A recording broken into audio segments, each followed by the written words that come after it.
Have you ever felt that some places do not simply keep secrets, but seem to feed on the people who come too close to uncovering them?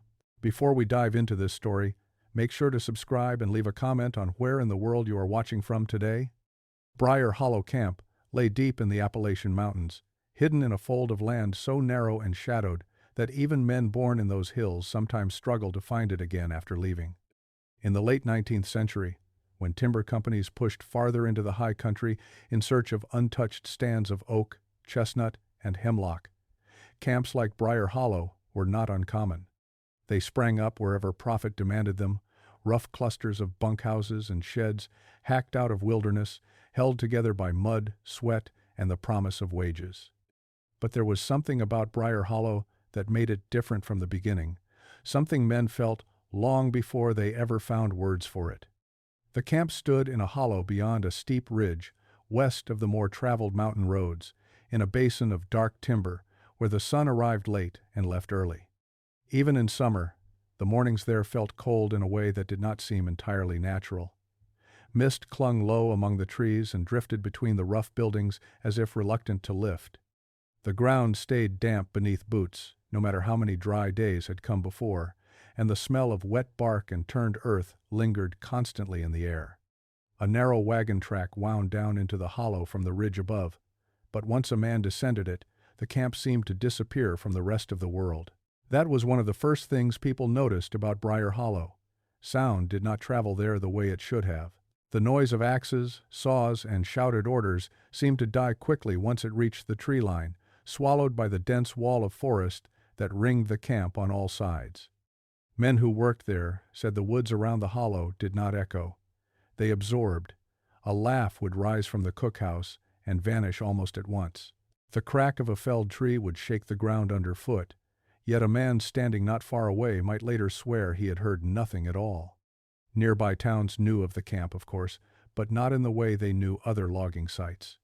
Briar Hollow was spoken of rarely and almost never directly.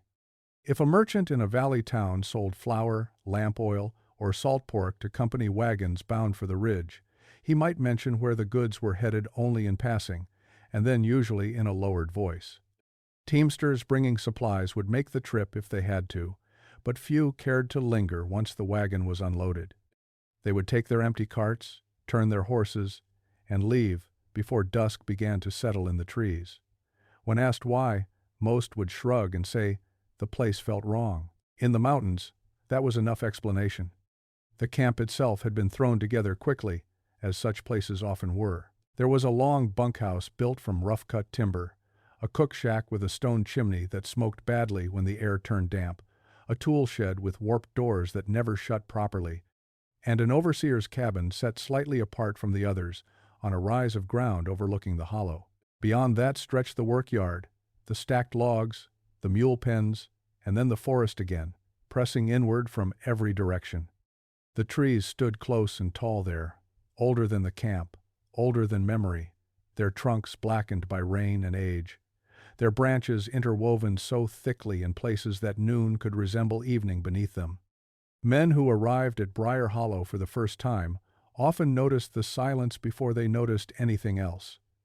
Not the ordinary quiet of a mountain country, but something heavier. Birds seemed reluctant to nest close to the camp. Insects went still at strange hours. Even the wind, which moved easily over the ridges and through neighboring valleys, seemed to thin and weaken when it reached that hollow. There were moments, especially at dawn and just after sunset, when the entire place felt as though it were listening. It is difficult to say exactly when the wrongness began, because some of the men later insisted it had always been there, before anyone disappeared, before the first real fear took hold, before the stories started passing from bunk to bunk in low voices after dark. They would say there had been signs from the first day, small things. A mule that refused to be led past a certain stand of trees at the edge of camp. A pair of hounds that broke loose one evening and returned hours later trembling, their fur slick with sweat, unwilling to leave the firelight for the rest of the night. Tools were left in the yard that turned up the next morning in places no man admitted putting them. Footprints found in mud after rain that seemed to begin in the open and end nowhere. At first, such things were laughed off. Men in remote camps had always told stories. Isolation did that. Hard work, poor sleep, whiskey, and the constant strain of mountain weather could make any place seem stranger than it was. But Briar Hollow did not lose its strangeness once the men settled in. If anything, the camp seemed to grow more uneasy the longer it was occupied, as though its presence in that hollow had disturbed something patient and deeply rooted. Some of the oldest people in the nearest communities claimed the land beyond that ridge had never welcomed settlement. Long before the timber company marked its boundaries and sent men in with saws and draft animals, there had been whispers attached to that part of the mountain. Not stories anyone told fully, just fragments. Warnings not to camp there. Remarks about hearing things in the trees after sundown. Old hunters taking the long way around rather than passing through the hollow after dark. When younger men asked what had happened there, the elders would often wave the question away or grow quiet in a manner that discouraged asking twice. And so, Briar Hollow Camp was built in a place already burdened by a silence no one wanted to explain. By daylight, the camp still managed to look like any other rough outpost of labor and necessity. Men rose before sunrise, pulled on stiff boots and damp coats, and went out with axes over their shoulders. Fires were stoked. Coffee boiled black in dented pots. Orders were barked. Timber was marked, cut, and hauled. The ordinary business of survival and industry continued because it had to. But underneath it all ran something else. A tension difficult to name and impossible not to feel. Men glanced too often toward the tree line. Conversations died abruptly when the woods seemed too quiet. Nights arrived with a heaviness that made even the strongest among them eager for the thin comfort of lamplight and company. Long before Briar Hollow became the kind of place people remembered in whispers, it had already become the kind of place people did not want to be alone in. And in the mountains, that was often the first sign that something had gone wrong before anyone realized it had even begun.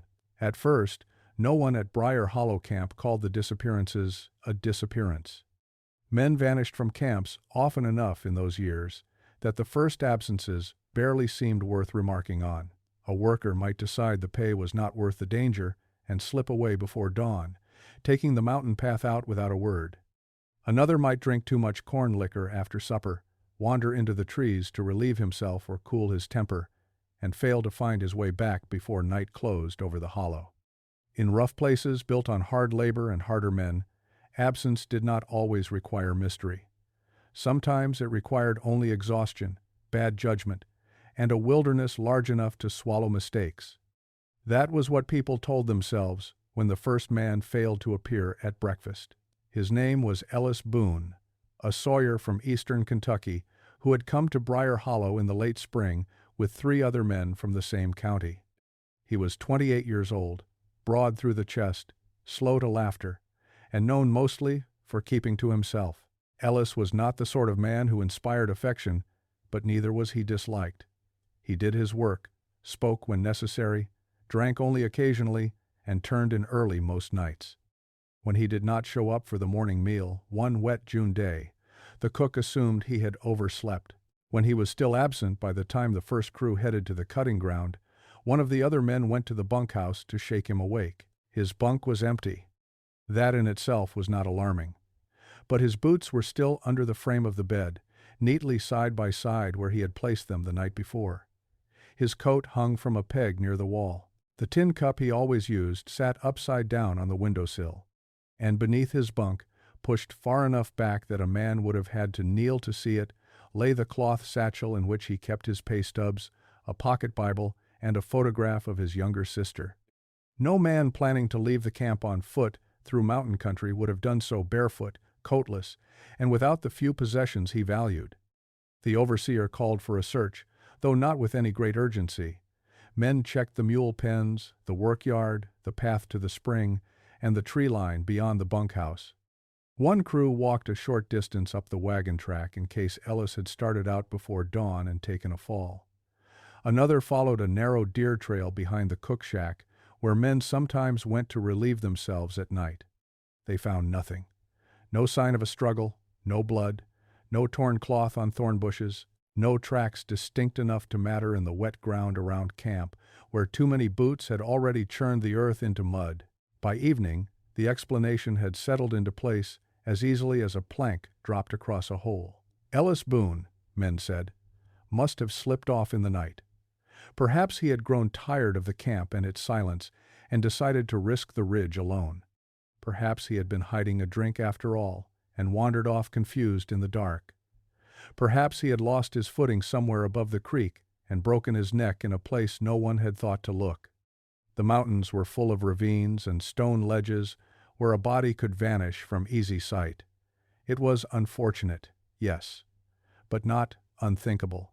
Work resumed the next morning. That was how Briar Hollow handled the first man. The second vanished 3 weeks later, and the explanations became less convincing. Jeremiah Pike was different from Ellis Boone in nearly every way. He was older, near 40, with a heavy red beard and a booming laugh that often carried across the yard, even when little else seemed to. He gambled, drank too much when he had the means, and had already threatened twice to leave camp over a dispute about pay. When he failed to return one evening, after taking a lantern toward the privy path, some of the men shrugged and said, "Good riddance." They assumed he had finally made good on his complaints and struck out for another camp or the nearest town. But Jeremiah's lantern was found the next morning hanging from a low branch at the edge of the woods. It had not fallen there. It had been hung carefully, its handle looped over the branch as neatly as if placed by deliberate hands. The flame had long gone out, but the glass was intact, and there was still oil in the reservoir. A few feet below it, on the damp ground, lay Jeremiah's cap, flattened as though stepped on. Beyond that there were tracks, but only for a short distance. Several clear boot prints led away from the lantern into the trees, and then, quite suddenly, they stopped. The men searching stared at that patch of earth longer than they cared to admit. The mud was soft enough to hold an impression. There should have been more prints. Jeremiah was a large man, heavy on his heels. He could not simply vanish between one step and the next. Yet that was what the ground seemed to suggest. 3 prints, a half impression, then nothing. One of the searchers muttered that perhaps he had doubled back over his own trail. Another said rain in the night must have blurred the rest. But there had been no rain. And when they widened the search, walking slow circles through the underbrush, prodding at fern beds and laurel tangles with sticks, they found no continuation in any direction. It was as though Jeremiah Pike had walked into the trees and been lifted straight upward out of the world. That explanation, of course, no one voiced. Instead, they said he had been drunk. They said he must have gotten turned around. They said perhaps a bear had dragged him off, though there was no sign of a struggle and no blood to support it. The overseer cursed the wasted time, ordered the men back to work, and warned them that fear and foolishness spread faster than rot in a wet board. But even he spoke more sharply than before, and he kept glancing toward the line of dark trees where Jeremiah's lantern had been found. After that, the mood of Briar Hollow began to change in ways both subtle and unmistakable. Men who had once wandered from the bunkhouse to Cook's shack after dark now moved in pairs, if they moved at all. Jokes died more quickly around the supper table. The evening card games grew shorter. Workers who had never been particularly religious began crossing themselves without thinking when the woods went quiet at the wrong hour. A camp that had once felt merely isolated now felt watched, as though the forest around it had shifted from backdrop to audience. Then came the third absence, and by then nobody could pretend they were dealing with ordinary bad luck. The missing man was a mule driver named Amos Vetter, a quiet widower from western North Carolina who knew the mountain trails better than most. Amos had spent 20 years hauling timber, ore, and supplies through the country rougher than Briar Hollow, and he was not prone to wandering or panic. One afternoon he took a 2-mule team out along a cut trail to retrieve tools left near a stand of marked hemlocks. When he did not return by dusk, 2 men were sent after him. They found the mules first. The animals stood in the trail about half a mile from camp, reins tangled, eyes rolling white in the gathering dark. Both were lathered with sweat despite the evening chill, and one had strained so violently against its harness that the leather strap had torn nearly through. The wagon was tipped sideways in a shallow rut, one wheel sunk deep in mud. Amos was nowhere in sight. Inside the wagon bed lay the tools he had gone to collect, neatly stacked as though he had already loaded them for the trip back. His hat sat on the driver's seat. His heavy gloves were folded beside it, and on the muddy ground near the broken wheel were his footprints, clear and deep, moving away from the wagon in a straight line toward a stand of trees so dense the last light barely entered them. Those tracks, too, stopped abruptly after less than 20 yards, not faded, not confused, not crossed by animal signs, stopped. By then, even the most stubborn men in camp had begun to feel what none of them yet wanted to say aloud. Briar Hollow was no longer a hard place to work. It was becoming something else entirely. A place where men could be present one moment and gone the next. A place where belongings remained when bodies did not. A place where the earth itself seemed willing to tell only part of the story and then close its mouth. The camp changed after Amos Vetter. The bunkhouse no longer felt like shelter. It felt temporary and flimsy, a wooden box set inside a much larger trap. Men slept lightly and woke at small sounds. Some swore they heard footsteps outside after midnight, slow and deliberate, circling the buildings without ever approaching the doors. Others claimed they heard voices from beyond the workyard, too faint to make out, like men speaking from the bottom of a well. No one admitted these things easily, but once said, they spread. And with every passing day, Briar Hollow felt less like a workplace carved into wilderness, and more like a place the wilderness had allowed them to borrow for a little while before deciding to take it back. The overseer at Briar Hollow Camp was a man named Harlan Breedlove, and if he felt fear, he carried it the way he carried everything else, with his jaw set hard and his eyes fixed forward, as if refusal alone could master whatever threatened him. Breedlove was 51 years old in the summer of 1891, though the mountains and the timber trade had put more years on him than the calendar admitted. He was a thick-bodied man with a neck like an oak stump and hands knotted by old breaks, scars, and weather. One of his ears had been torn badly in his youth by a snapping cable, leaving it misshapen and drawn close to his head. His face was square and deeply lined, the skin burned dark by seasons spent in exposed camps from Pennsylvania down through West Virginia and Kentucky. He wore his beard trimmed close, more out of habit than vanity, and there was always something about his expression that made men straighten when he looked at them, as if his attention itself were a kind of warning. He had come up through the timber business when it still rewarded the sort of men who could work longer, endure more, and speak less than everyone around them. Harlan Breedlove had done all three.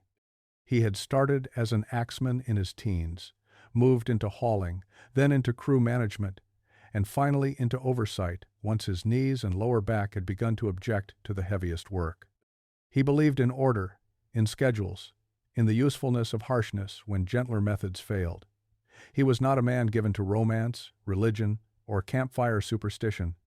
If someone mentioned haints, signs, witch women, or mountain warnings in his presence, he would usually snort once through his nose and tell them to save such talk for children and drunks.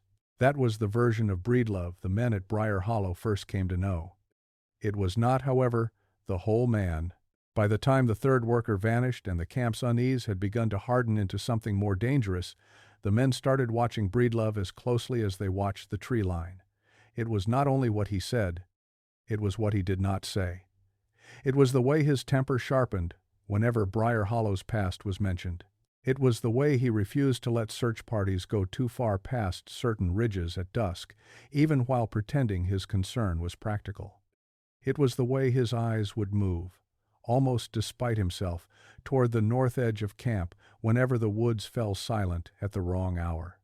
He began enforcing rules that had not existed before, though he gave them the tone of ordinary discipline. No man was to leave the bunkhouse alone after dark unless necessity forced it. No liquor was to be carried beyond the cook shack. Lanterns were to be kept lit in pairs, never one alone. A roll would be taken at sundown and again before dawn. No wandering, no exploring. No one was to follow sounds in the woods, no matter how familiar those sounds might seem. That last rule he delivered in such a flat, careful voice that several men noticed it at once. One of them, a teamster named Corbin Hale, laughed under his breath and asked what kind of sound would be so familiar a man might want to follow it into the trees. Breedlove looked at him for a long second, and for the first time since the camp had been built, he did not answer immediately. When he did, his voice was lower than usual. "The kind that knows your name," he said. The cook dropped a spoon. Someone near the stove muttered something under his breath. Breedlove seemed to realize at once what he had let slip, because he corrected himself harshly, saying he meant voices from drunks, pranksters, or men trying to stir up nonsense. But the damage had already been done. The room had gone still, and every man there had heard the hesitation before the excuse. After that, people began to remember other small things about him. They remembered how, on the first morning the company wagons had rolled down into Briar Hollow weeks earlier, Breedlove had sat on his horse at the top of the descent for so long that the drivers behind him had begun to grumble. He had stared into the hollow below in complete silence, hat low over his brow, as though measuring not the ground but something older and harder to account for. When one of the younger men asked if there was trouble, Breedlove had only spat into the dirt and said the place looked mean. At the time, it had passed for irritation. Later, it sounded more like recognition. They remembered, too, that he had insisted the camp be built in the lower center of the hollow rather than nearer a stand of higher ground to the west, where flooding would be less of a concern. When questioned, he had said the western rise was too stony for driving posts and too far from the wagon path. But once fear settled over the camp, that explanation began to feel thin. Some of the men had walked that rise in daylight. The ground there was not ideal, but it was workable. What kept Breedlove from building on it seemed to have less to do with stone than with the black line of trees behind it, and the old half-sunk rock wall some workers had glimpsed beyond the brush before he ordered them away from that side altogether. The first person bold enough to confront him directly was not one of the younger axemen, nor one of the mule drivers, but Silas Kemp, an older saw filer from Tennessee who had been in camps nearly as long as Breedlove himself. Silas had a careful face, a ruined left thumb, and the habit of speaking softly enough that people leaned in without realizing it. One hot evening after supper, while the others lingered near the cook fire pretending not to listen, Silas stepped beside Breedlove and asked him plainly whether he had known before coming in that Briar Hollow had a name attached to it. Breedlove did not flare at once. That was what made the exchange memorable. He stood with his hands behind his back, looking toward the dim edge of the yard where the light from the fire stopped and the trees began. For a moment, he looked less like an overseer and more like a man standing before a grave. "Every piece of ground in these mountains has a name attached to it," he said finally. "That isn't what I asked," Silas replied. "No," Breedlove said, "it isn't." He left it there, and that, more than denial would have, convinced the others that he was hiding something substantial. Rumor moved quickly in a camp where fear had already stripped men of sleep. Within days, stories began attaching themselves to Breedlove's silence. Some said he had passed through Briar Hollow years earlier with a different company and had seen trouble then. Others claimed he had been warned off the land by locals before the wagons ever came down the ridge, but had ignored them because the timber there was too valuable to leave standing. One man swore he had seen Breedlove unfold a letter on the first night in camp, read it by lantern light outside the tool shed, then burn it piece by piece in the dirt while glancing over his shoulder into the dark. No one knew for certain which parts were true. But it was true that nearby communities had not been eager to help establish Briar Hollow Camp. The company had contracted local men at first to guide supply wagons and identify the best routes over the ridge. Several refused outright once they heard the destination.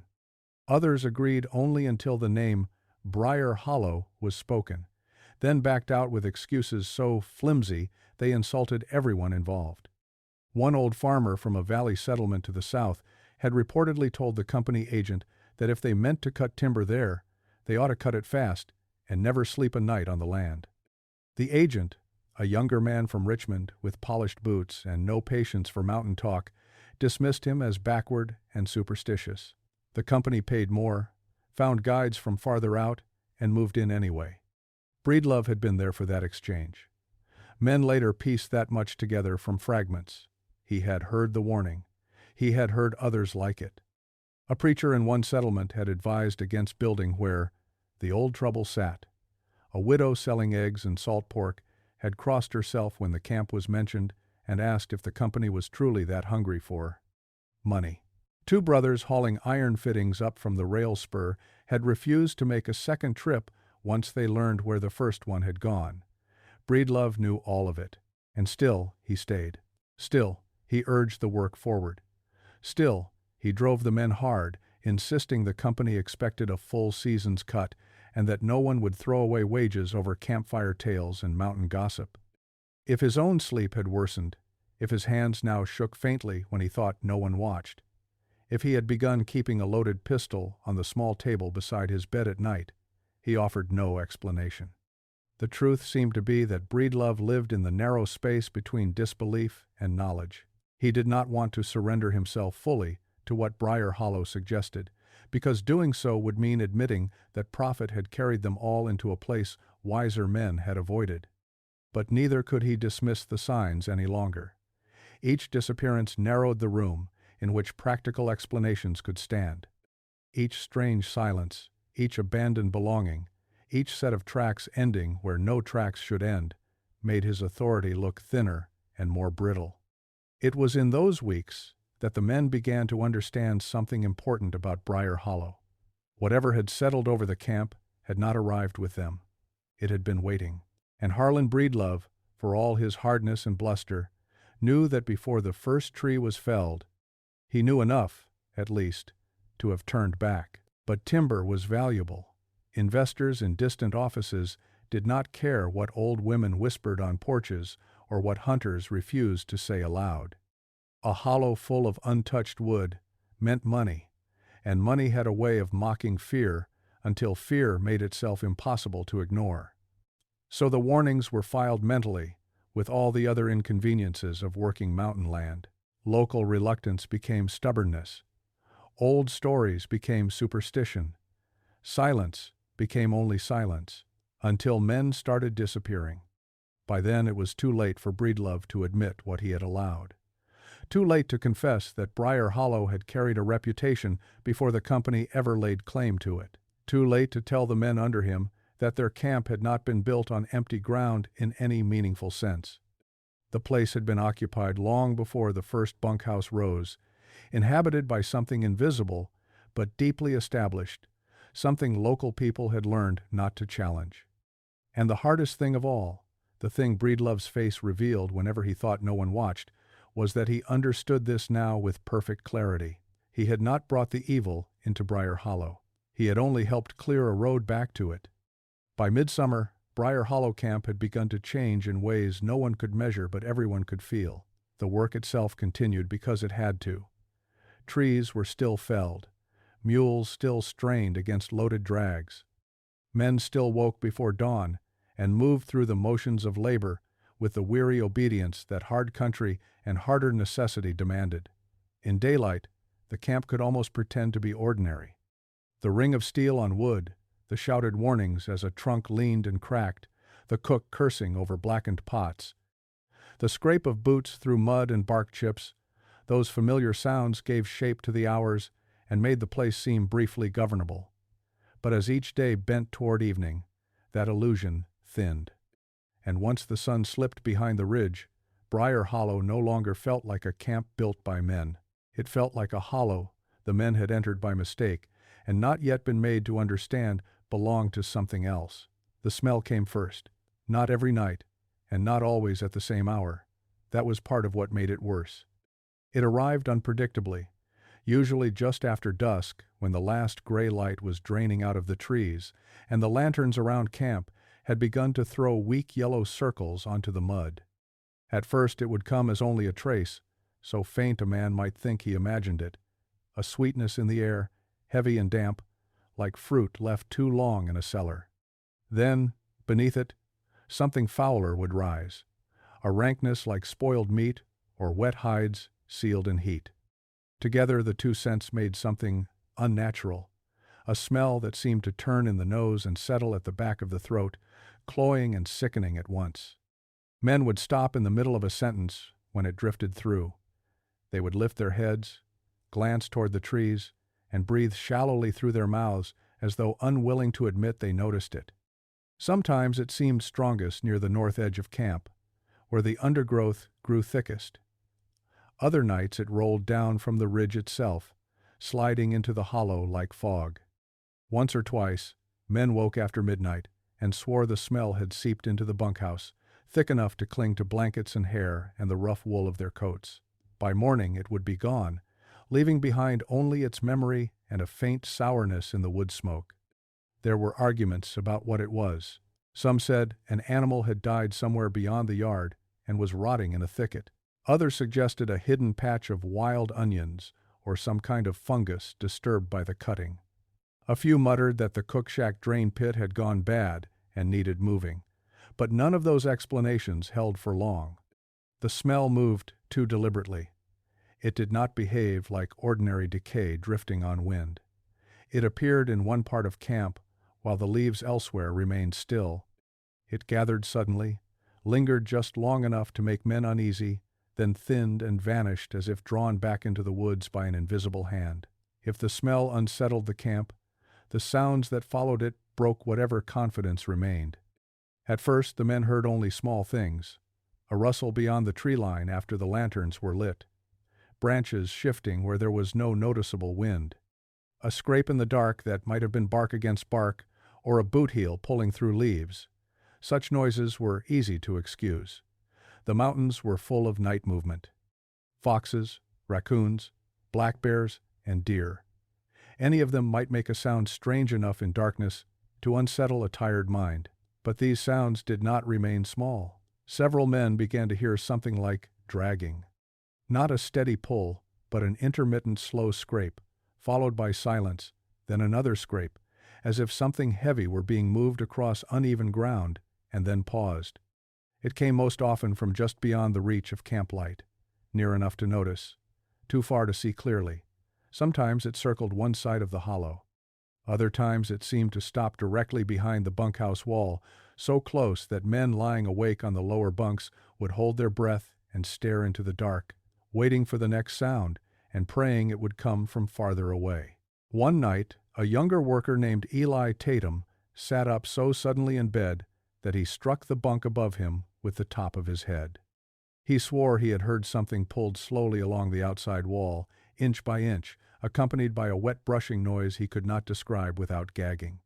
3 other men in the same bunkhouse admitted they had heard it too. By the time lanterns were lit and the door opened, however, the yard lay empty. The mud near the wall showed marks, but whether they had been made by a dragged object or by runoff and mule traffic from earlier in the day, no one could say. Breedlove ordered the men back inside and cursed them for working themselves into a panic.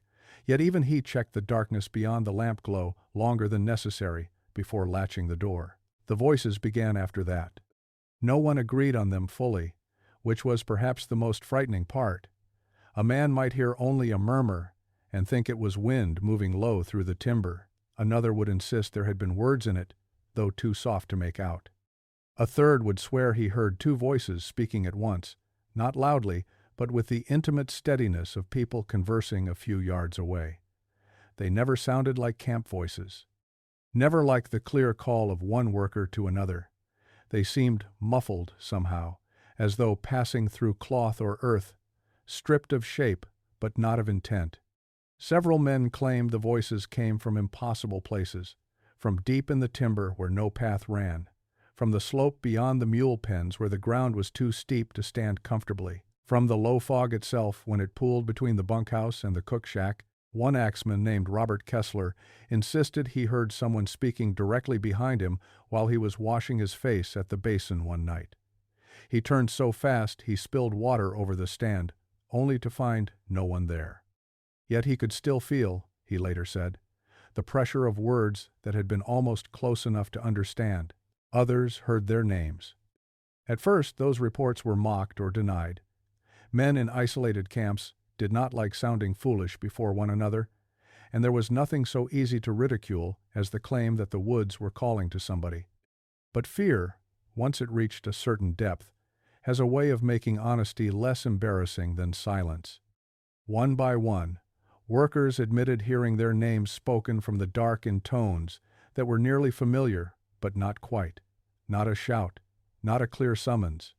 More like a low call from just beyond the lantern light, gentle enough that a man's first reaction might be curiosity rather than alarm. That was what made Breedlove's rule about not following sounds into the woods seem less like discipline and more like confession. The camp reacted in the only ways camps can. Men clustered closer together after supper. No one walked to the privy alone. Lanterns were trimmed and checked obsessively, then repositioned to widen the glow around the buildings, though the darkness beyond only seemed to press back harder in response. Card games dwindled because no one could keep his attention on the table for long. Stories were told, then denied, then retold in altered form.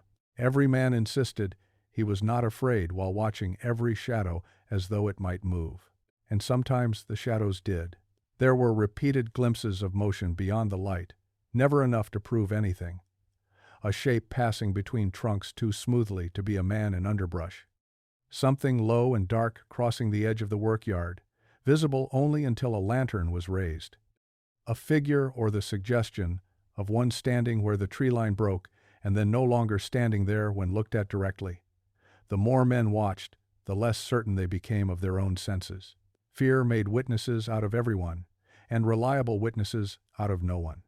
That uncertainty spread through Briar Hollow like sickness. One worker swore what moved beyond the lamps was an animal, perhaps a bear maimed in some way that changed its gait. Another claimed the sounds came from loose branches dragging in the wind, though the trees were often still when the noises came. A third insisted it was nothing more than nerves, the result of too many disappearances and too little sleep. Yet the explanations never lasted beyond the next evening, when the sweetness would drift in again, and the camp would fall silent mid-conversation, and every man present would know that, whatever the cause, it was back. By then, even the ordinary elements of camp life had taken on an altered feeling. The cookhouse chimney smoke, when mixed with that drifting rot-sweet odor, smelled like something from a sick room or a wake. The mud between the buildings held shapes that looked briefly like footprints until boots scuffed them away. The tree trunks nearest the yard seemed darker after sunset, not merely shadowed, but wet-looking somehow, as if they absorbed more than light. Men woke with the sense that someone had been standing near their bunks and could not say whether that feeling came from dreams or memory. No one at Briar Hollow yet understood what was happening. That would come later, in fragments and dreadful hints. But by the time the smell in the trees became a regular visitation, and the sounds after dark could no longer be dismissed as ordinary night noise, the camp had crossed a threshold from which it was not going to return unchanged. It was no longer just that men were disappearing. The hollow itself had begun to behave like a place aware of them, a place breathing through the trees, listening beyond the light, letting its presence be known in scent and scrape and whisper without ever stepping fully into view. And there is a particular kind of fear that takes root when the danger surrounding you refuses to show itself plainly. It leaves room for hope, just enough for denial to survive, while poisoning every hour with anticipation. That was the state Briar Hollow entered then. Not terror in one sharp burst, but dread stretched thin across every evening, every sound, every drifting trace of sweetness gone wrong. A workplace became a listening place. A camp became a waiting place.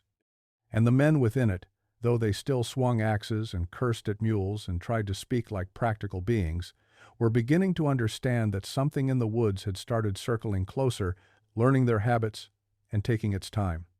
The woman who finally spoke was named Nola Vetch, though in the valley settlements below the ridge, most people referred to her simply as Old Nola, as if age itself had replaced the rest of her identity. She lived alone in a narrow cabin 2 miles south of Briar Hollow, on a shelf of rocky ground above a creek that ran cold even in August. Her place was not on any proper road, only at the end of a footpath that twisted through laurel and pine and vanished under snow most winters. She kept a few chickens, a thin milk goat, and a garden fenced more against deer than against people, since few people came to call. Children were warned not to bother her. Men buying traps, herbs, or home remedies from outlying cabins would sometimes stop at her place if necessity forced it, but they never lingered long. Nola had the kind of reputation mountain communities give to women they cannot easily sort into respectable categories. She knew roots and poultices. She could set a finger, stop a nosebleed, and brew something for fever that worked often enough to be remembered. She also spoke plainly about things other people preferred not to name, and for that reason she had spent years being dismissed by anyone who needed her help, but not her opinions. Some called her touched. Others said she had simply lived alone too long and listened to too much wind. A few whispered that she knew more than she should, and that knowledge had a cost. Breedlove had refused more than once to bring her into camp when one of the mule hands suggested calling her for a man coughing blood. He said he wanted no hill spell nonsense around Briar Hollow. Yet when the disappearances deepened and the smell in the trees had become a nightly dread, it was not Breedlove who went to see her. It was Silas Kemp, the older saw filer, and Corbin Hale, who had begun to joke less and sleep with a loaded revolver under his blanket. They set out late one gray afternoon with the excuse of needing salve for a split hand and came back after dark with faces that changed the mood of the bunkhouse before either of them spoke. At first they did not tell the whole of it. Men in frightened camps seldom do. They offered fragments, as if saying too much at once might make the thing more real. Nola had asked where they were working before they told her. Nola had gone quiet when she heard the name Briar Hollow.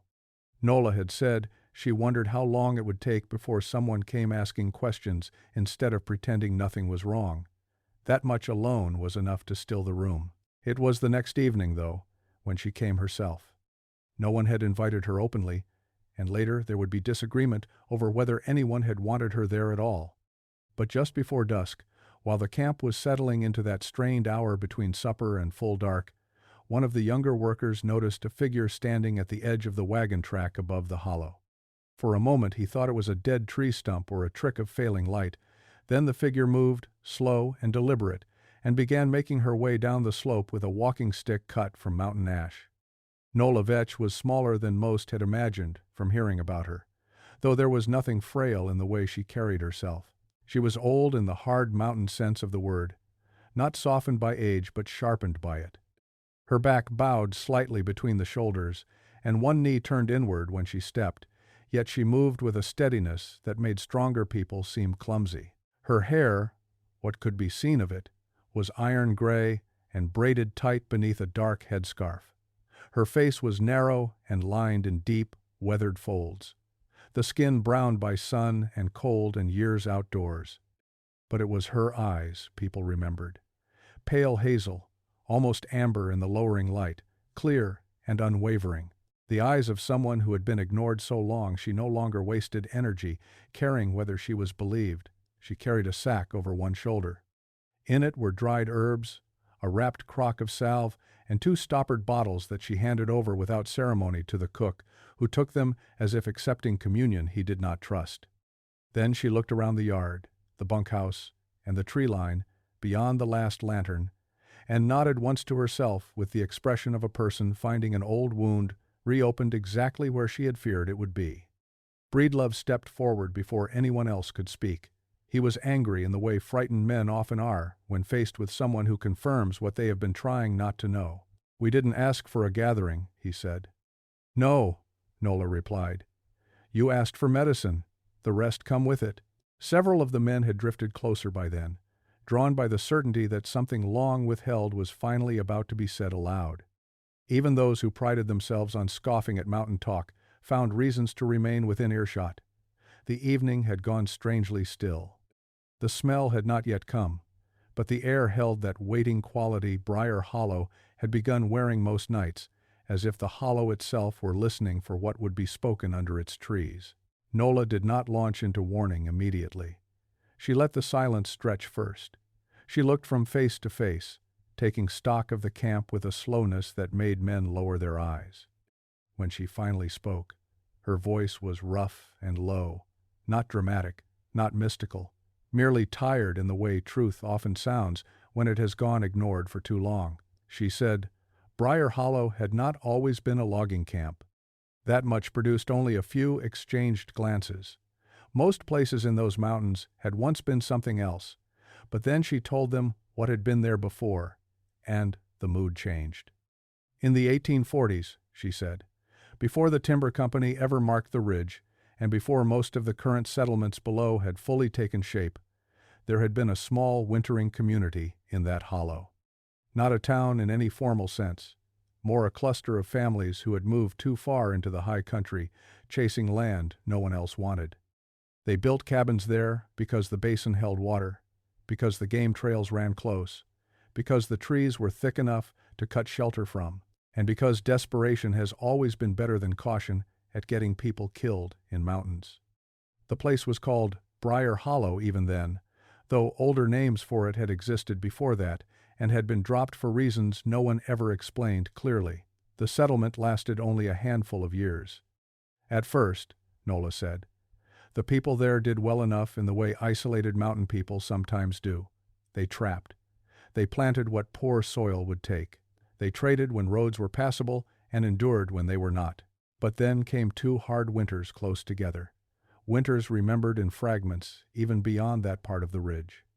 Snow too deep for travel.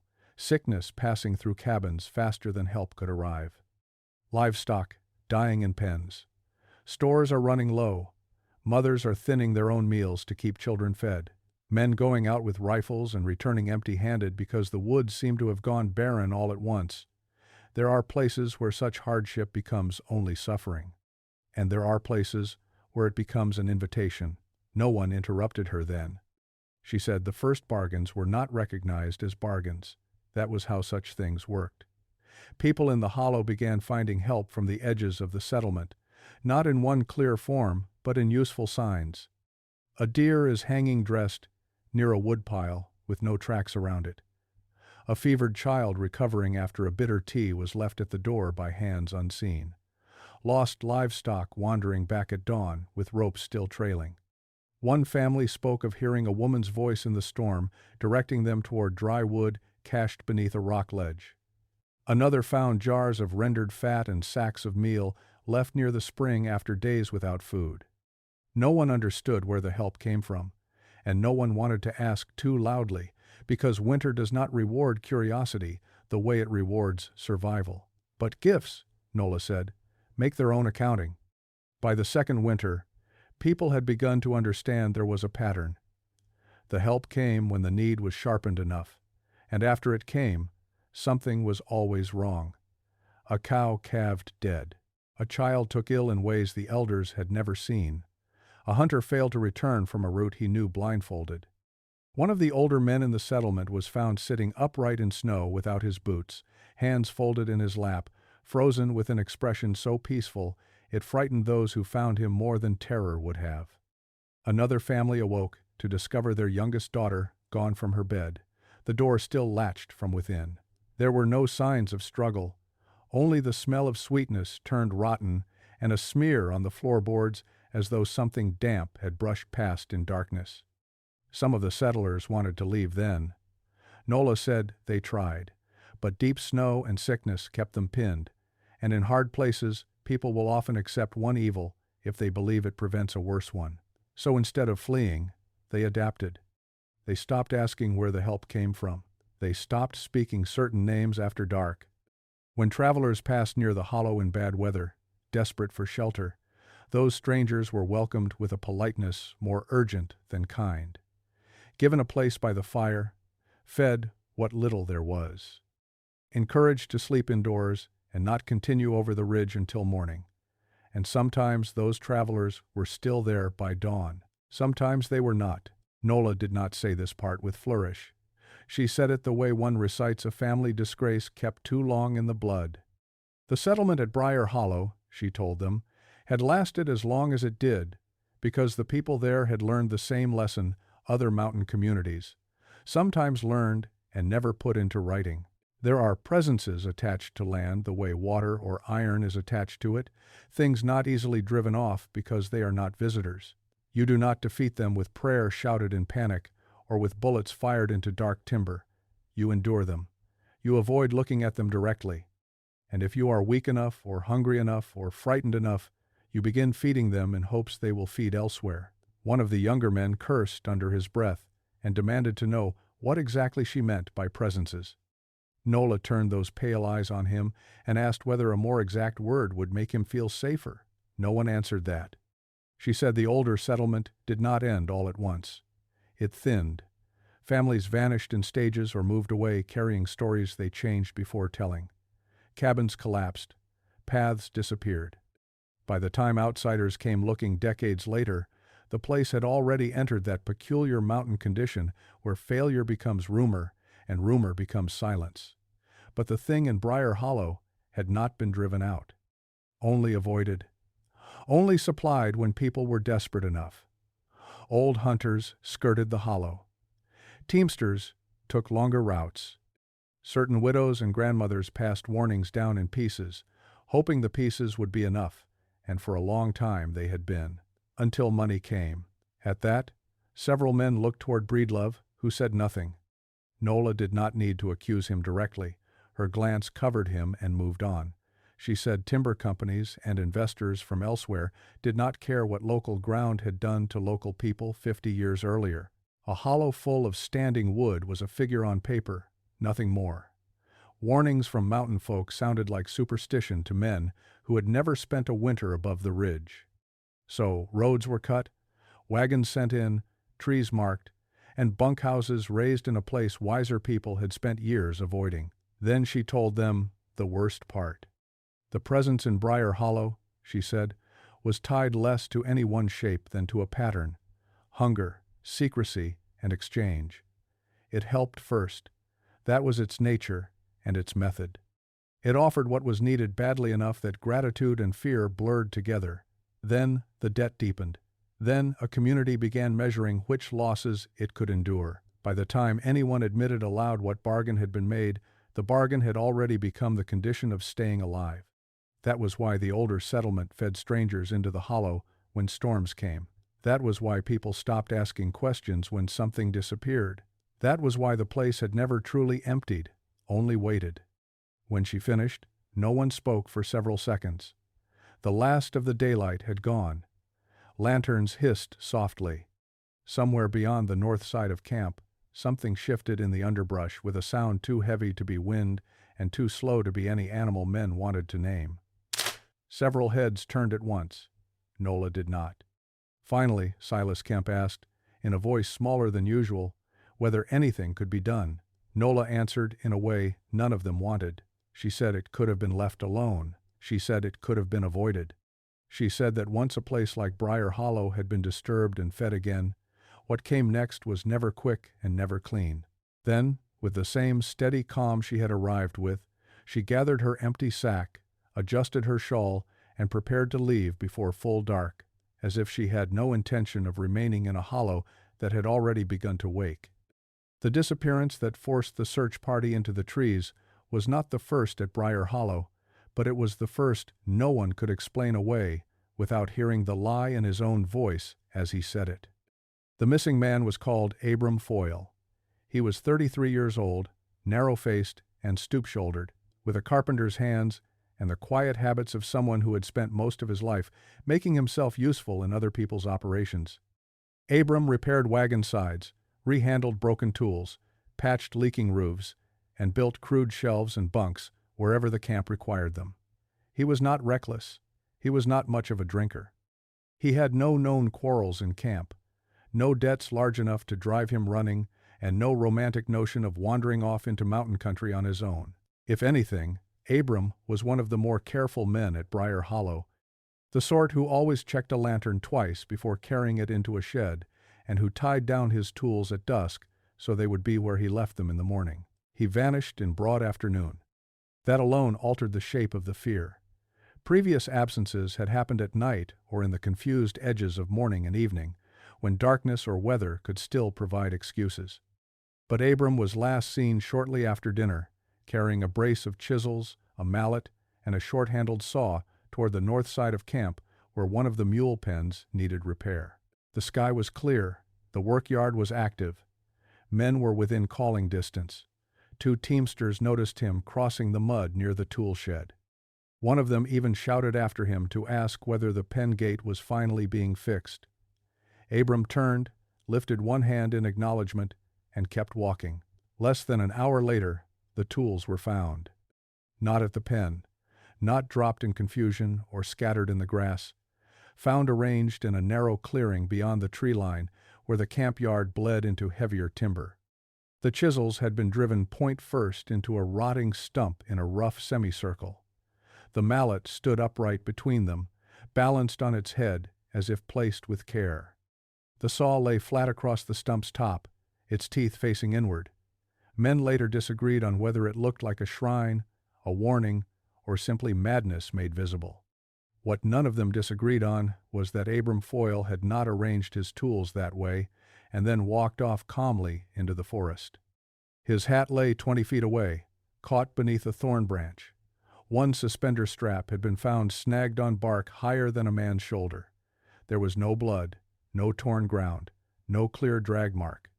Only the arranged tools, the abandoned hat, and a depth of wrongness that spread through the camp before anyone even said his name aloud. Breedlove tried to keep the response practical. He ordered a search before dusk, this time larger and more disciplined than the half-hearted efforts that had followed earlier absences. 6 men went out first, then 8 when the light began to fail and no sign of Abram had been found. Lanterns were lit. Ropes were taken. One mule was brought along to carry back a body if a body there proved to be. No one used that word openly, but it hung over the preparations all the same. Silas Kemp went. Corbin Hale went. So did a broad-chested axeman named Owen Mercer, whose size and steadiness made him the natural choice for any hard task that required nerve. Breedlove went himself, which did not reassure the others nearly as much as he likely intended.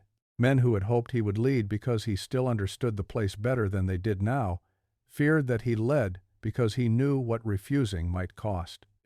They started from the stump where Abram's tools had been found, and spread outward in a widening pattern through the timber north of camp. At first, there was little beyond the usual signs of mountain ground disturbed by men and animals, bent fern, churned soil near roots, and branches knocked loose by passing shoulders. But as they moved deeper into the trees, the forest began taking on the peculiar quality Briar Hollow had worn since the first disappearances. It did not feel empty. It felt withheld. The lantern light, thin and amber in that gathering dimness, made the tree trunks appear wet and close together.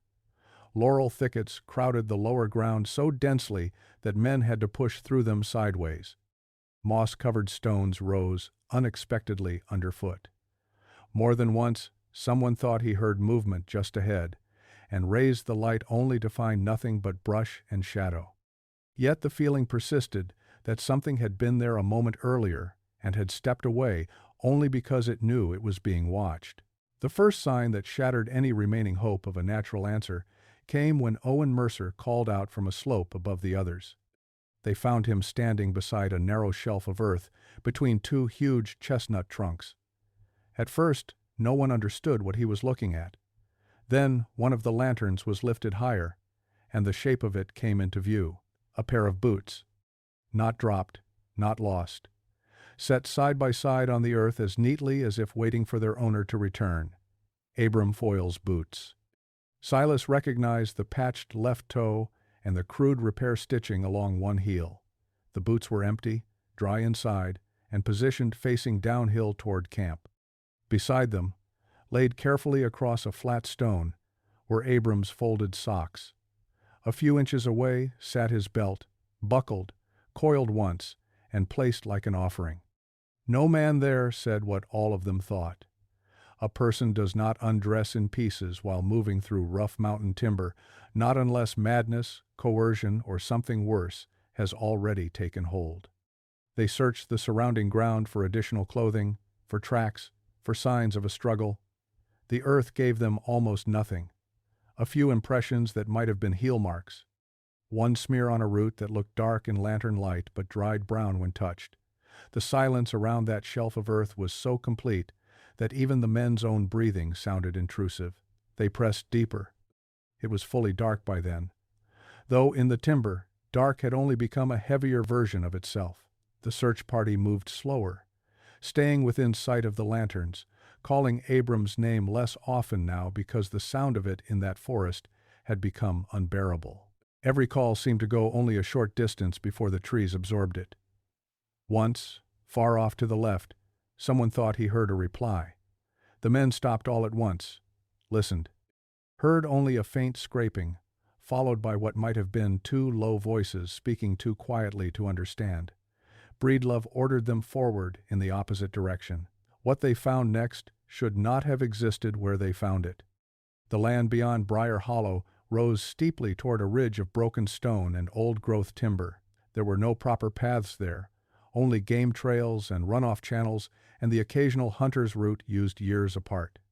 Yet on a narrow ledge halfway up the slope, hidden by laurel and nearly invisible, unless approached from below, the men came upon a place where human hands had clearly been at work.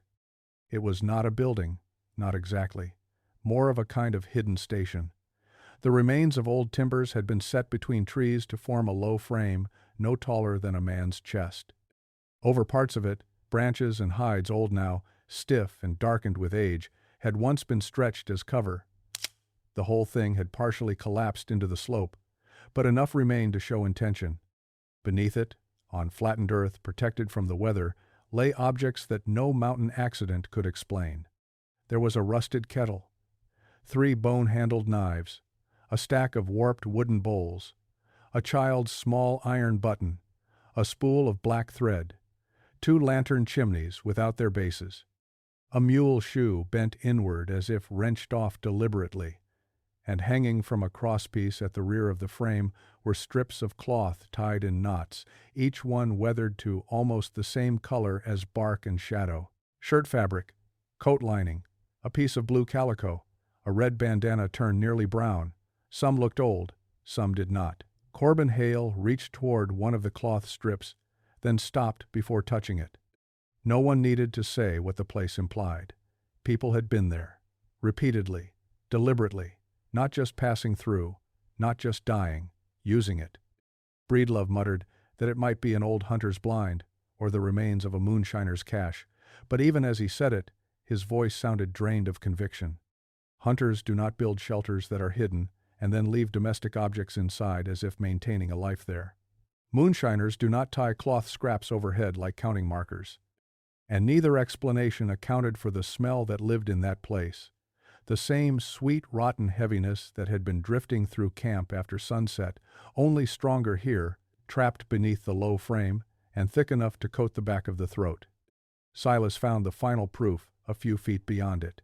He had stepped around the side of the structure, pushing aside a curtain of branches, when his lantern beam struck something pale at ground level. He froze at once. The others heard his breath catch, and came around one by one, until the circle of light widened enough to show them what lay there.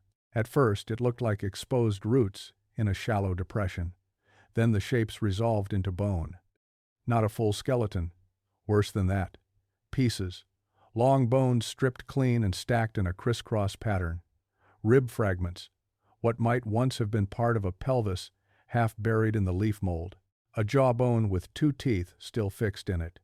Animal remains were mixed among them, but not enough to hide the human ones. Someone had sorted them. Someone had arranged them. The depression itself had been lined with stones blackened by old fire, though whether the fire had been for warmth, for disposal, or for some purpose, no one there was prepared to name, no one could say. Owen Mercer turned away and vomited into the brush. Another man made a choking sound and backed into a tree hard enough to knock bark loose. Corbin whispered Abram's name as if the bones might answer. Breedlove stood perfectly still, lantern shaking in his hand for the first time any of them had seen, his practical authority reduced to the same horrified silence that gripped the rest. The search had ceased to be a search by then. It had become a discovery. And what it revealed was more terrible than finding a body would have been. Bodies belong to death. This place suggested a process, repetition, use. The missing men of Briar Hollow had not simply wandered into ravines or been taken by bears or frozen under rock ledges. Something had happened to them after the disappearance. Something involving deliberate human presence in the deep timber and some method of arrangement so cold and methodical that it stripped away every remaining natural explanation. There was one more thing. Near the edge of the stone-lined pit, caught under a flat rock as though wedged there by chance or left intentionally, Silas found a scrap of paper folded twice and gone soft with damp. He opened it carefully. Most of the writing had bled beyond reading, but a few words remained in a hand several men recognized as Abram Foyle's because he had been the one who marked lumber counts and repaired broken labels in the supply ledger. Not alone. Below the ridge. They keep. That was all.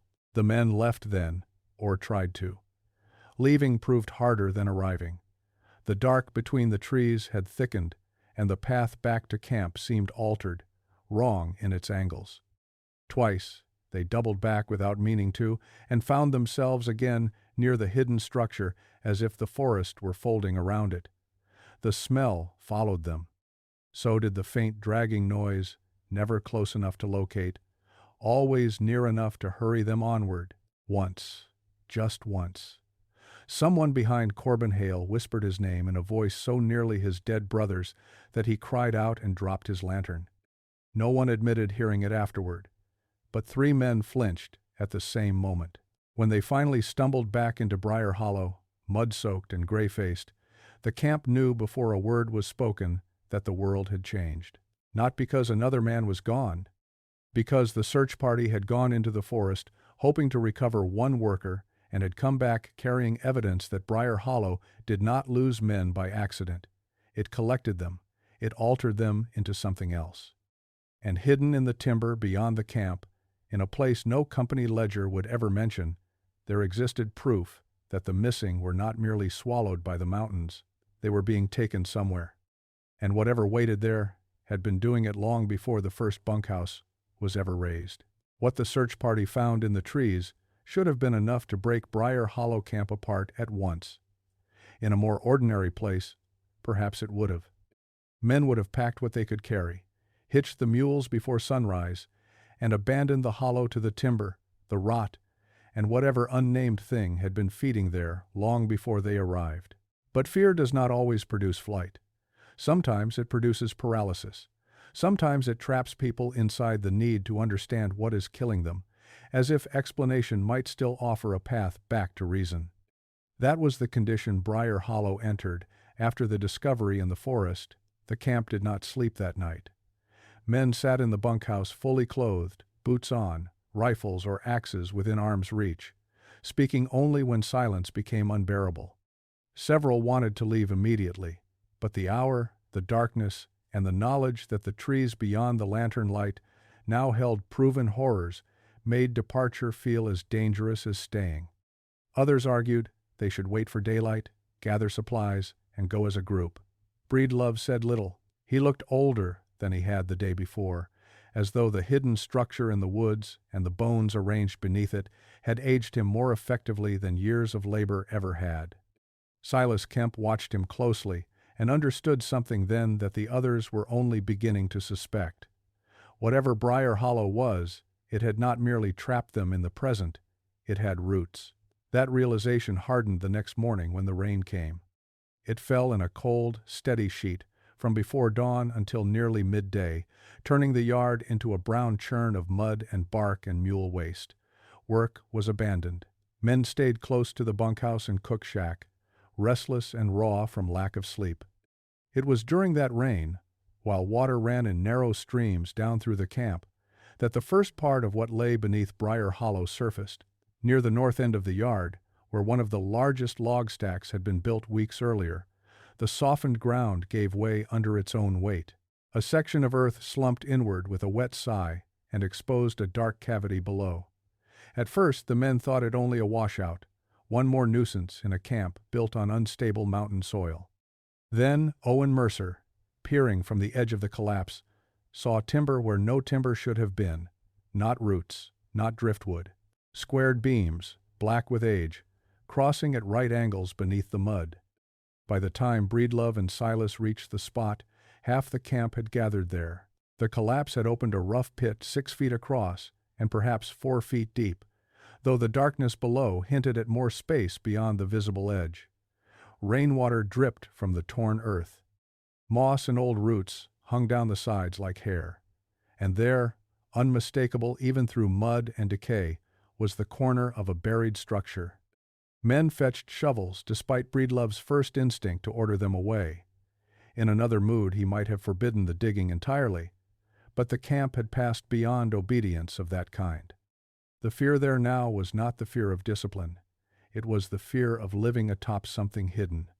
And once men understand that a floor may not be solid, they have little patience for being told not to lift the boards. They dug through the afternoon. What emerged slowly from the earth was not one structure but the remains of several, collapsed inward and layered by time. There had once been a cellar or a storage room beneath part of the campyard, built of stone footings and thick timber walls, now bowed and softened by rot. Around it lay traces of other foundations, post holes, broken brick, and the black line of what might once have been a chimney base. The camp, it became clear, had not been built on untouched ground at all. It had been built over the bones of an earlier settlement. That alone would have troubled the men. What made it far worse were the things the mud gave up with the wood. The first object was a spoon, tarnished nearly black, found lodged between two beams. Then came a child's leather shoe, no larger than a man's palm, the sole split and curled with age. A rusted hinge. Fragments of crockery. A square nail bent into a crude hook. A woman's hair comb is missing half its teeth. These were ordinary enough in themselves, the sort of domestic remnants any forgotten homestead might leave behind. But then Silas uncovered a flat stone set into the earth at the back of the exposed space, and the ordinary explanations began slipping away. The stone had markings carved into it. Not words. At least not words any of the men recognized. Lines intersecting at odd angles. Circles cut shallow and repeated. A shape like an eye with too many lashes or rays extending outward. The grooves were worn with age, half filled with mud, but deliberate beyond question. Nearby, half buried beneath a collapsed beam, they found another stone with similar markings, and then another. It was as if the buried structure had once been ringed or anchored by these carved pieces, hidden from view until the rain and their own digging brought them back into daylight. One of the younger men muttered that they looked like Indian signs, and Nola Vetch, who had returned without invitation and now stood under a shawl at the edge of the excavation, said at once that they were no such thing. No one had seen her arrive. That fact unsettled several men more than they admitted.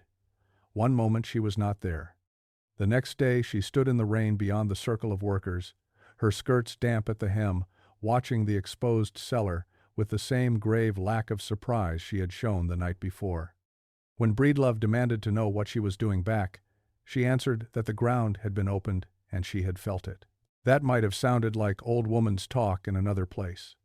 In Briar Hollow, by then, no one laughed. Nola came closer, leaning on her stick, and looked down into the exposed space for a long while before speaking. She said the older settlement had not merely wintered in that hollow. It had changed there. What began as cabins and store pits and rough family life had become something else over time. The desperate winters she had spoken of were only the start. Once the bargains began and people understood that help came with a cost, the settlement stopped behaving like a community trying to survive misfortune and started behaving like one arranging itself around hunger. The carved stones, she said, were not protective in the way church folk might mean. They were markers, boundary pieces, a way of acknowledging what lived there and giving it fixed places through which to be served. Served how? Corbin Hale asked, though his voice suggested he already knew too much of the answer. Nola looked at him, then at the open ground, then back toward the dark timber beyond camp. By keeping count, she said. By setting places. By learning what it took. The men kept digging. Toward evening they broke through one wall of the exposed cellar and found that it connected to a narrower space beyond, a kind of packed earth passage collapsed on one side. Owen Mercer had to lie on his stomach with a lantern held ahead of him to see inside. What he saw first was only darkness and old timber. Then he pulled himself back out too quickly, his face blanched beneath the mud, and refused to say anything until Silas took the lantern and looked for himself. The narrow passage opened into a room no larger than a pantry, buried completely beneath the camp. It had no windows, no clear means of venting smoke. The beams overhead were low enough that a man would have had to stoop. Along one wall stood shelves, sagging but still partially intact, and on those shelves were jars. Most had broken long ago, their contents dried or leaked into black stains. A few remained sealed. In the lamplight they showed only dark sediment and cloudy liquid, but the sight of them in that underground space was enough to make several men step back. Hanging from pegs driven into the rear wall were more cloth bundles tied with string, the same disturbing impression as the strips found in the forest shelter, only older. Beneath them, arranged on a narrow table collapsed at one end, lay bones too small to belong to adult men. "No one," said Child. The room did not require the word. There were other things. A ledger reduced to clotted pages fused together by damp, iron hooks fixed into a beam, a length of chain. 3 bowls were blackened inside by old residue. And on the packed earth floor, cut so deeply into the dirt that even years of burial had not erased it, was the same circular symbol they had seen on the stones outside, only larger, surrounded by smaller marks that seemed to radiate outward like a counting system or a set of tally cuts. That buried room changed the story of Briar Hollow completely. Until then, what haunted the camp might still have been spoken of as an outside force, something in the woods, something stalking the edges and taking advantage of isolation. But the room beneath the yard proved something more terrible. The earlier settlement had not merely suffered under a presence tied to the land. At some point, they had begun collaborating with it, building for it, organizing themselves around it. What had once been fear had developed into ritual, and ritual into habit, and habit into violence, passed quietly from one season to the next, until it hardened into the character of the place itself. The woods were no longer the only source of horror. The ground under their feet had participated. Rainwater continued dripping into the excavation while the men stood around it in a silence too shocked even for argument. Breedlove finally climbed down into the exposed cellar himself, more out of some bruised need to see with his own eyes than from authority. He moved the lantern slowly over the shelves, the broken jars, and the symbols in the floor. At the back of the smaller room, half hidden by fallen boards, he found something wrapped in oilcloth. When it was carried up and unrolled on a crate in the cook shack, everyone near enough to crowd in saw that it was a map, not a proper company survey. An older hand-drawn thing done in brown ink, now faded toward rust, on rag paper stiff with age. It showed the hollow, the ridge, the creek line, and a cluster of small structures labeled only by initials or household marks. But scattered around the drawing were other notations, small circles, X marks, repeated symbols matching the carved stones, and along the northern edge of the settlement, beyond where the current camp met forest, was written a phrase that made the room go still. The receiving place. Below that, in another hand, perhaps added later, were the words, "Keep them below until chosen." No one mistook the meaning. The hidden station in the woods, the bones, the arranged tools, the buried room beneath camp, the symbols, the notations on the map, they were all parts of the same pattern. The earlier settlement had been selecting, holding, and delivering people for some purpose tied to the land and whatever presence had answered their desperate winters with help. Travelers had not merely vanished. They had been processed, used, passed through fixed places in a system older and more deliberate than any of the men at Briar Hollow had imagined. And because settlements do not build such systems overnight, the implication stretched backward through years, perhaps decades. A generational evil, not random, not isolated, learned, preserved, hidden whenever possible, and buried when necessary. That evening Nola gave them the final piece no one wanted. She said that once violence becomes structure, it outlives the people who first chose it. You can burn cabins. You can abandon paths. You can leave a hollow off new maps and stop speaking its name in towns below the ridge. But if enough blood, fear, and willing silence have soaked into one place, the place begins carrying the pattern on its own. New people arrive and think they are building fresh. They are not. They are only laying boards over an older floor. That was Briar Hollow, not simply a cursed camp, not only a hunting ground in the woods, a layered place where an earlier community had fed its desperate bargains into the soil and then vanished, leaving behind the workings of that bargain hidden just deep enough for time to cover but not erase. The men of the logging camp had not awakened something new. They had dug down into something old enough to be waiting. The night Briar Hollow turned on itself began before sunset, in the narrow, brittle hours when men were still trying to pretend they could think their way through a terror that had already slipped past reason. The excavation remained open in the campyard, half covered with boards and canvas that did nothing to hide what lay beneath. No one wanted to look at it, yet no one could stop glancing toward it either, as if the buried room and its shelves and symbols might somehow change if watched long enough. The map had been carried into Breedlove's cabin and weighed down beneath a ledger book and an iron pot. Though the men all knew where it was, they knew, too, that the hidden station in the woods still stood beyond the north edge of camp, and that Abram Foyle was not coming back, and that whatever system had once operated in Briar Hollow had not ended just because they had finally found evidence of it. Discovery had not made them safer. It had only stripped away the last comforting lies. By late afternoon, the camp had split into factions without anyone formally naming them. One group wanted to leave at first light, take the mules, abandon the tools, and trust that numbers and daylight might carry them back over the ridge before whatever ruled the hollow decided to stop them. Another group, led in spirit if not openly by Owen Mercer and Corbin Hale, wanted to burn everything before they went: the buried room, the bunkhouse, the woods near the receiving place. Anything old enough or strange enough to hold memory. They spoke of fire the way frightened men sometimes do, not as a tactic but as a wish. Fire purified it. Fire simplified. Fire reduced complexity to ash. If Briar Hollow had been fed for years through secrecy and structure, then perhaps burning the structure would break the pattern.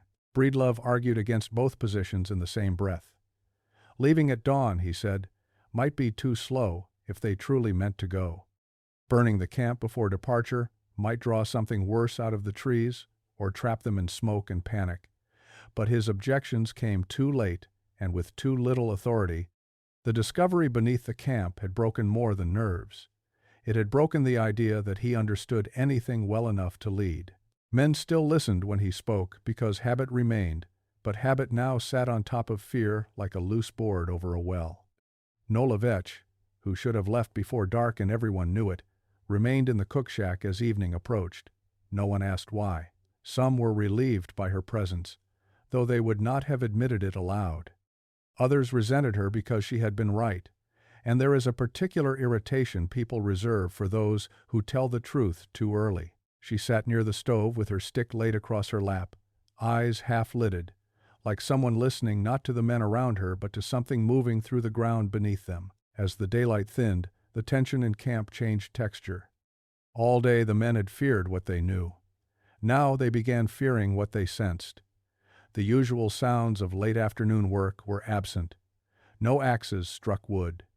No mule traces clinked. No one even cursed much. A camp built on noise had fallen into the kind of hush that makes each accidental sound feel intentional. The boards laid over the exposed cellar creaked once as the cooling air shifted them, and 3 men reached for weapons before realizing what had happened. The lanterns were lit earlier than usual. Supper was cooked and barely touched. Then the smell came. It rolled in low and thick from more than one direction at once, stronger than it had ever been before. Sweetness first, heavy and overripe, like fruit left to liquefy in heat. Then the deeper rot under it, richer and fouler than mere decay, as if the forest itself had opened a long sealed mouth. Men gagged openly. One stepped outside the cook shack to vomit, and came back with tears in his eyes, swearing the smell was coming from the yard, the trees, and the open excavation all at once. No one argued with him. By the time full dark settled over Briar Hollow, the lantern light seemed too weak to matter. Shadows did not remain at the edges anymore. They pooled between the buildings, beneath the log stacks, around the mule pen, and in the gaps between tree trunks just beyond camp.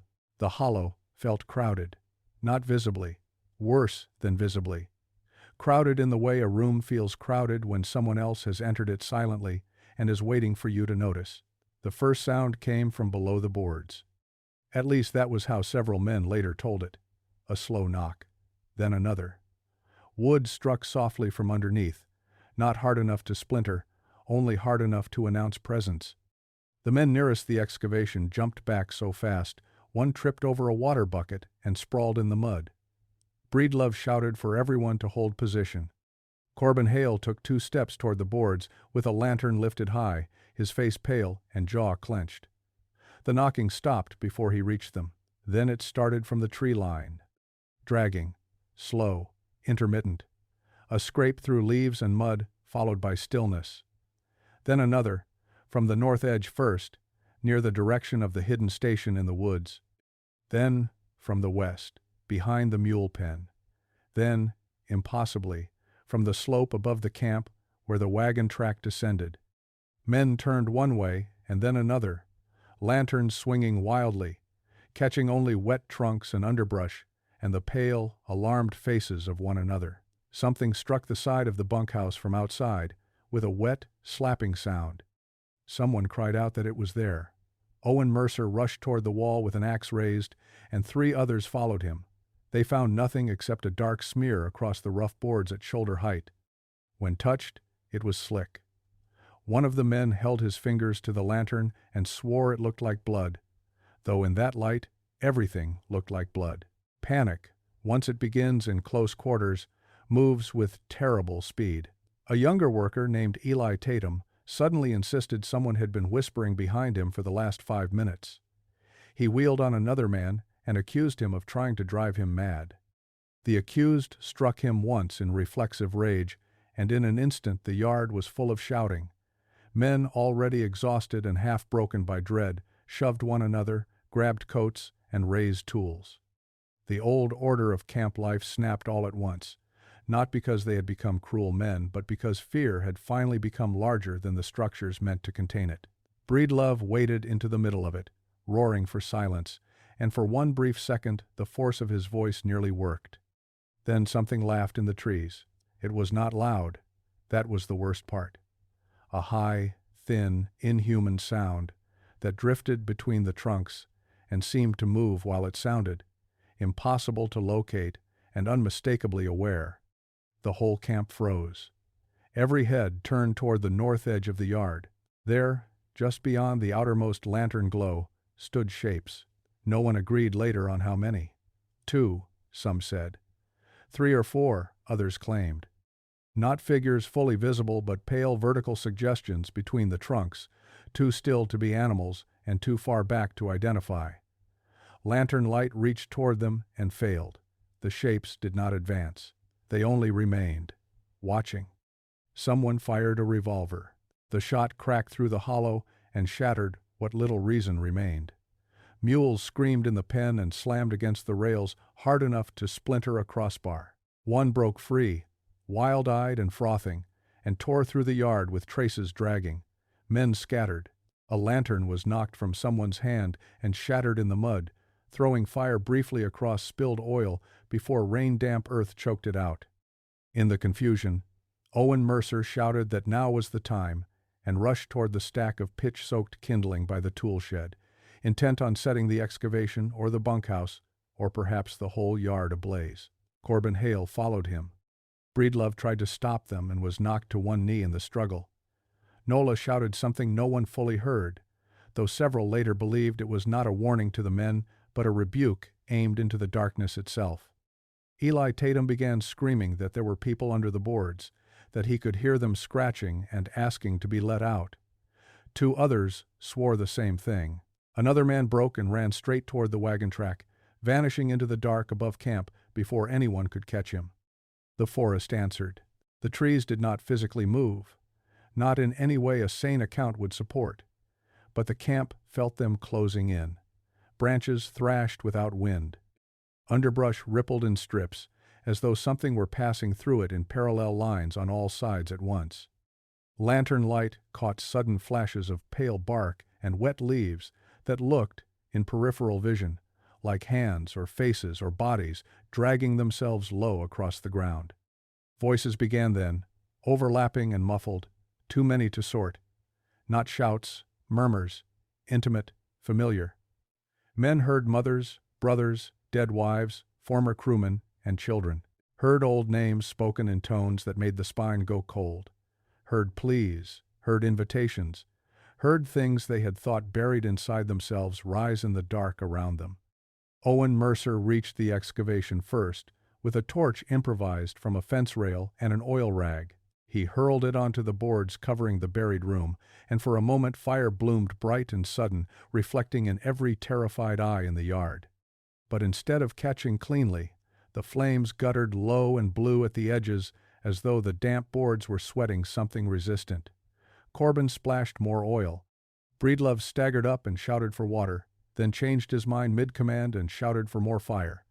No one knew what the right action was anymore. Men moved blindly, obeying whichever voice was nearest or loudest. Then the boards over the excavation shifted. Not rose, shifted, a buckling from beneath, as if pressure had been applied upward and released. The half-burned canvas slid aside, one board tilted, revealing a slit of blackness below. From that slit came a gust of the sweet rotten smell so concentrated several men reeled back coughing, and with it came a sound more terrible than the dragging in the woods because it was so unmistakably human in form while remaining utterly wrong in feeling. Breathing. Not one breath, many, slow, damp, and synchronized below the camp. That was when men truly broke. One fell to his knees sobbing. Another began hacking at the nearest post with his axe, not because he thought it would help, but because action of any kind felt preferable to hearing that sound. Corbin Hale, who had been among the steadiest until then, stared into the opening too long and began muttering that he saw faces beneath the floor, lined up and waiting. Breedlove seized him by the collar and dragged him back, just as something pale seemed to move in the gap below, though whether it was cloth, steam, reflection, or anything solid no one could later say with certainty. On the north edge of camp, one of the watching shapes stepped forward, only one pace, enough to enter the fringe of light. It looked, for an instant, like a woman in a dark dress wet to the hem, or perhaps a man with long hair, or perhaps only a trunk split by lightning and mistaken in terror for a human outline. But the face, or the place where a face should have been, remained wrong, too indistinct and too attentive at once. The figure tilted its head slightly, the way a person might when listening to a distant tune, and then the lantern nearest it went out without flickering, leaving that part of the camp in sudden black. Men started running. Some fled toward the ridge, some toward the far end of the yard. One climbed into the mule pen and was nearly crushed by the remaining animals in his panic. Owen Mercer kept trying to fire the excavation, feeding kindling and broken boards into the opening as if sheer determination could turn a buried history into ash. Nola Vetch moved through the chaos with astonishing steadiness for someone her age, striking two men hard across the shoulders with her stick when they blundered toward the tree line as if called. Breedlove, coughing from smoke and rot and terror, kept shouting for everyone to stay in the open, stay in the light, and stay away from the woods. Whether anyone listened, because they trusted him, or because the night beyond the lanterns had become unthinkable, hardly mattered. For a few minutes that felt like an hour, Briar Hollow ceased being a camp at all. It became a small, bright wound in a ring of dark country that wanted it closed. The fire at the excavation finally caught stronger, licking down between the split boards into whatever chamber lay beneath. Thick black smoke rose, with a smell so foul it seemed to carry memory in it. Men wept without knowing why. One laughed hysterically until Silas Kemp slapped him silent. Somewhere out in the trees, the dragging sound circled faster now, no longer intermittent but continuous, as if many heavy things were being pulled over wet ground in widening loops around the camp. The voices swelled and receded. The watching shapes multiplied or seemed to, appearing in one place and then another, until no one knew what was real and what fear had made from trunks and shadow. And then, as suddenly as it had mounted, the pressure shifted. The laughter stopped. The voices thinned. The dragging retreated a little into the trees. The forest remained wrong, but no longer seemed on the verge of stepping fully into the yard. What held Briar Hollow then was not relief, but the stunned aftermath. Smoke drifted low. Fire glowed red between the boards of the excavation. 2 men were bleeding from the face after fighting each other in panic. One was missing entirely, the man who had run up the wagon track first. No one volunteered to follow him. The mule pen was half broken. The cook shack door hung on one hinge, as someone had slammed into it during the chaos. The campyard looked less like a workplace than like the scene left after some failed uprising in a place already abandoned by God. Men gathered in clumps, shivering though the night was not cold, and avoided looking directly at one another. Fear had made them intimate with one another's weakness in ways that cannot be reversed by mourning.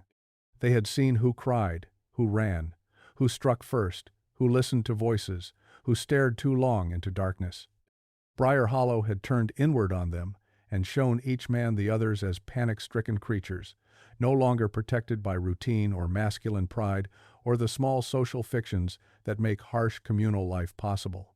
Silas realized then that, even if they survived the hollow, the camp itself was finished. Not because buildings had burned or tools were scattered or mules had broken their rails. Those could be repaired. It was finished because the men no longer inhabited the same reality together. Some believed the fire had forced something back. Others believed it had only angered what was beneath them. Some insisted they had seen women in the trees. Others swore there had been no figures at all, only the sound and the smell and the sense of being watched. One man kept whispering that the breathing under the boards had matched the breathing in his own chest until he could no longer tell which was which.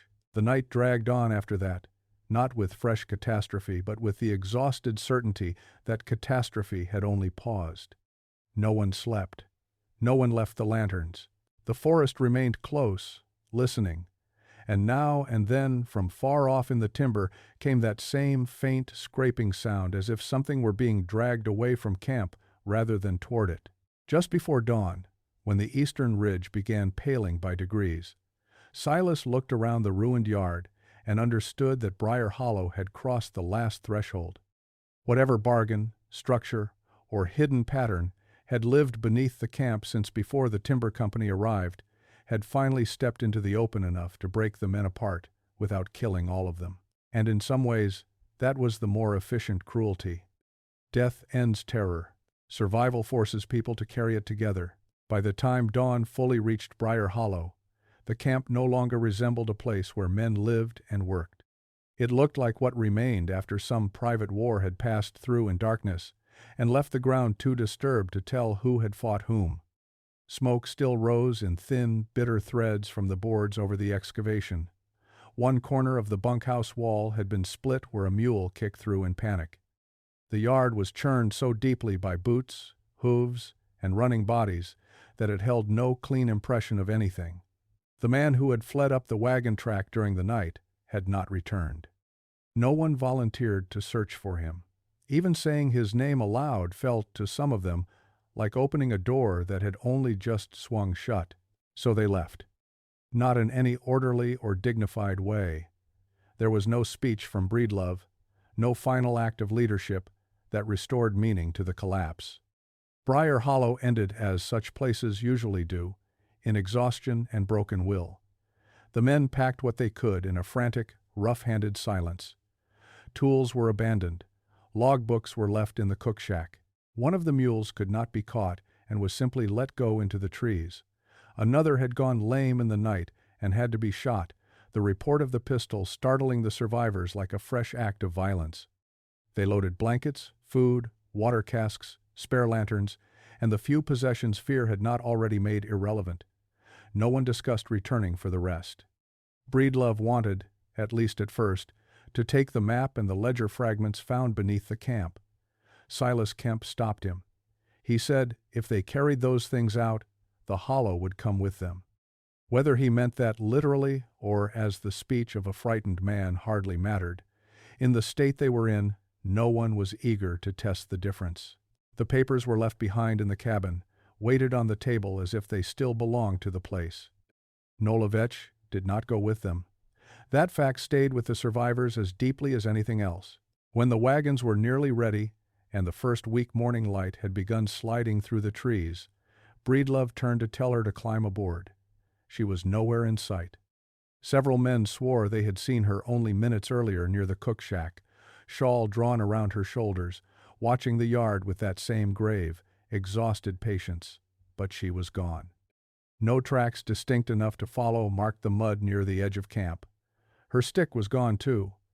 Some said she had slipped away before dawn because she knew Briar Hollow had not finished speaking. Others believed she had never intended to leave the ridge alive. In later years, when the story fractured and turned to rumor, there would be those who claimed she had not been entirely a mountain woman at all, but something the hollow allowed to walk among ordinary people when it needed a voice. The survivors themselves said very little about her, perhaps because they did not know what to say that would not make them sound mad. The journey over the ridge should have taken less than half a day.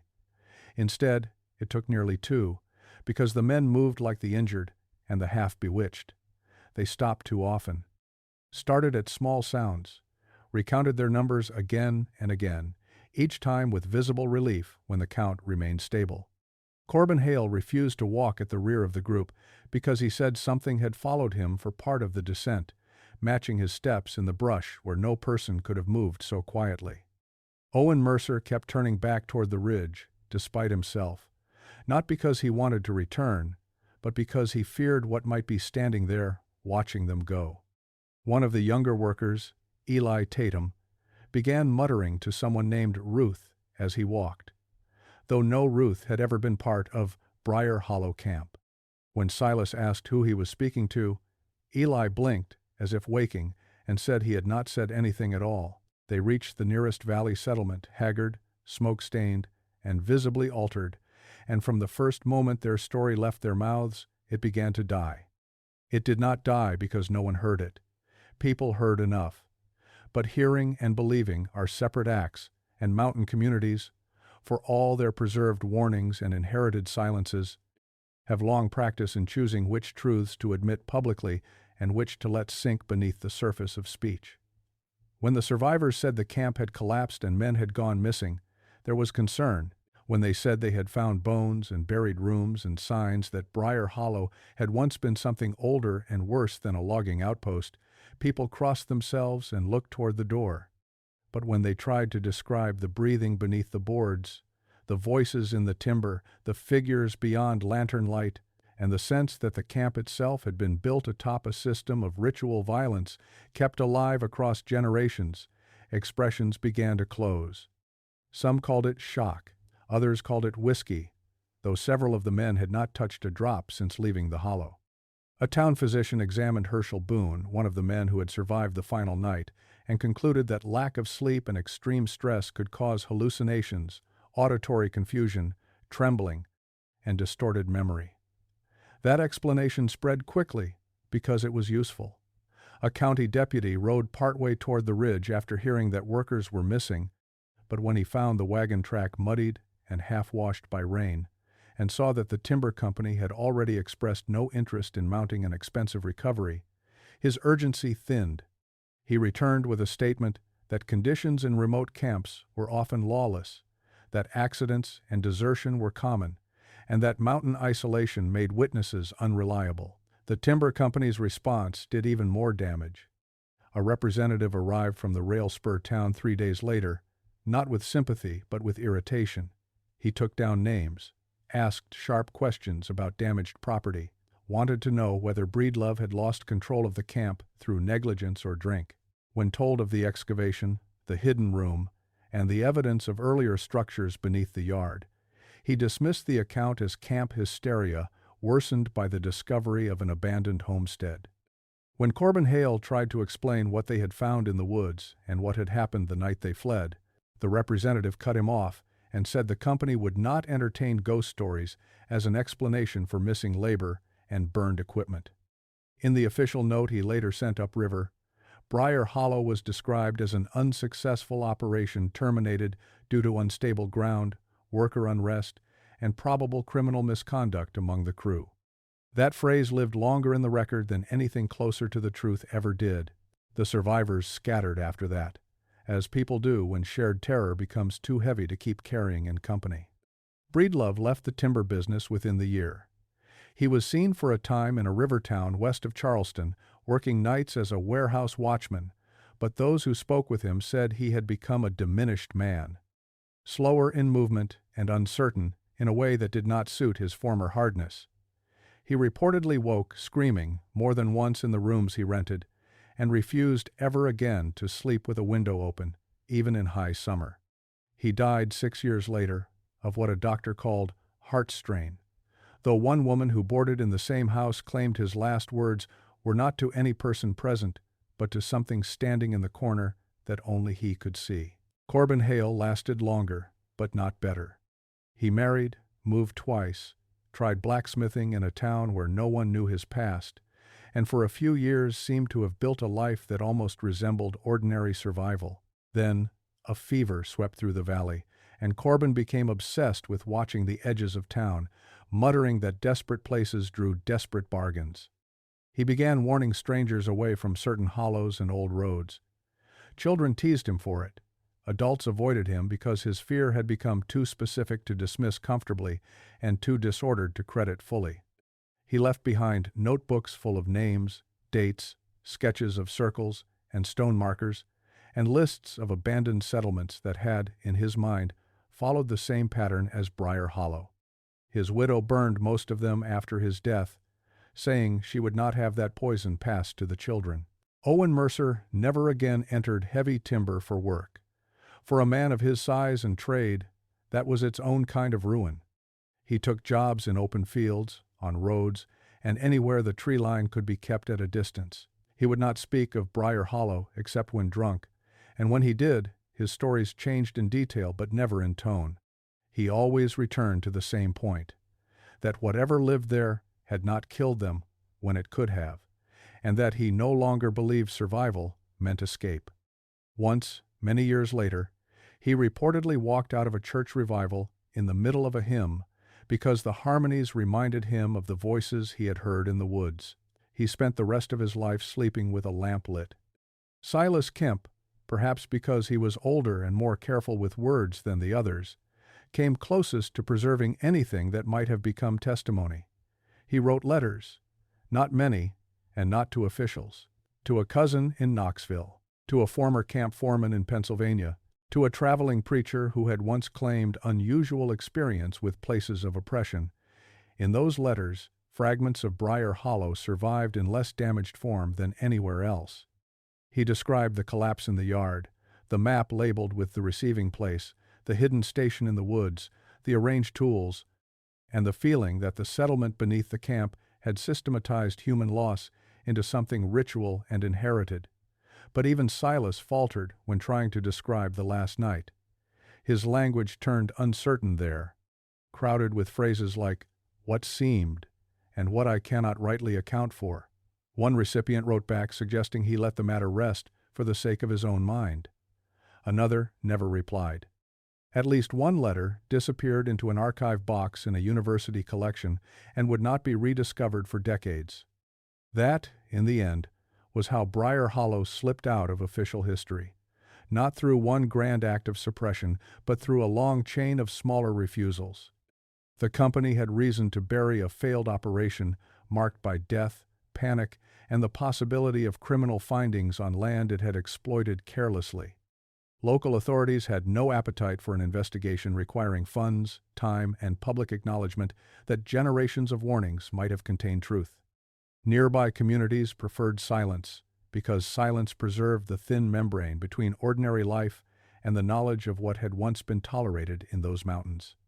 And the survivors themselves, though desperate to be believed at first, became poorer witnesses as time went on, not because they lied, but because trauma does not preserve events in neat chronological order.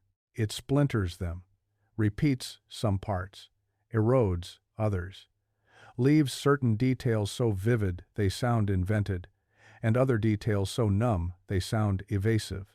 So their accounts broke apart. One man insisted the voices in the timber had used his mother's voice. Another swore they had sounded like children he had never known. One said the figures beyond the lantern light were women. Another said there were no figures at all, only the conviction of being watched. Someone remembered the buried room as lined with shelves from floor to ceiling. Someone else remembered only jars and bones and the smell. Those contradictions, ordinary and expected in traumatized people, became excuses for dismissal. If the witnesses did not agree perfectly, the skeptic reasoned, then nothing they said needed to be taken seriously. By the 1910s, Briar Hollow Camp had already become less a case than a rumor. Men in timber country spoke occasionally of a failed high-ridge operation where workers vanished and the crew turned half-mad. In valley towns, old women still warned against accepting help from certain strangers in desperate winters, though the warning was rarely tied directly to Briar Hollow by then. Maps changed. Roads improved elsewhere. That part of the ridge was left unworked for practical reasons, according to official language. The camp itself disappeared back into the mountain. Timber fell, rotted, or burned. Paths narrowed. Foundations sank. What remained was not a record, but a pattern of unease, distributed across fragments, letters in drawers, county notes that did not match the missing persons they depicted, and family stories lowered to whispers after dusk. The few who escaped carried it the rest of their lives in ways no archive could cleanly record. In insomnia, in ruined tempers, in marriages strained by things never adequately explained, in compulsive warnings given to people who laughed, in the way certain smells could still empty a face of color decades later, in the way some of them, when passing through the mountains, would go miles out of their way rather than cross a ridge that looked too much like the one above Briar Hollow. And because they were broken men speaking of a broken place, history found it easy to let them fade. That, perhaps, is one of the cruelest parts of what happened there.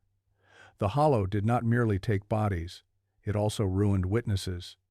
It ensured that even the men who survived it would sound to the rest of the world like people trying badly to assemble a nightmare into a form respectable enough for belief.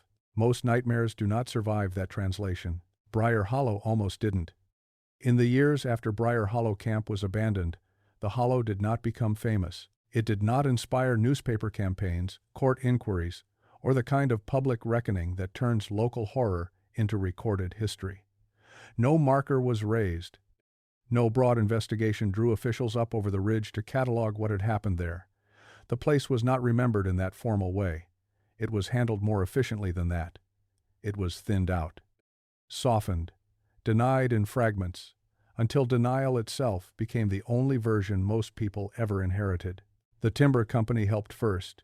Its surviving papers, where they survived at all, treated Briar Hollow as an unremarkable failure of remote industry. An entry in one operations ledger referred to the site only as Ridge Tract 4B and noted that the camp was suspended due to labor instability and impractical conditions.